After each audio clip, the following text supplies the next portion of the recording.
The biggest lie they've sold men during and about relationships.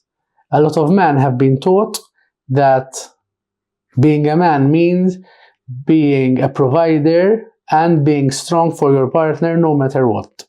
Research and experience is teaching us and has taught us that what makes a healthy relationship stronger is an emotional bond. What creates an emotional bond? Being there for your partner when they are upset. When you both are going through something, you share your feelings as well. Because I meet a lot of couples who've been through miscarriage, and when I speak to the man alone, they always tend to say, I don't show her that I'm broken inside, that I'm upset, that I am grieving as well, because I need to be strong for her. And then you speak to the woman who would say, I feel he doesn't care, he doesn't feel the same things that I feel, it's like he hasn't been through the miscarriage, and I'm going through this alone.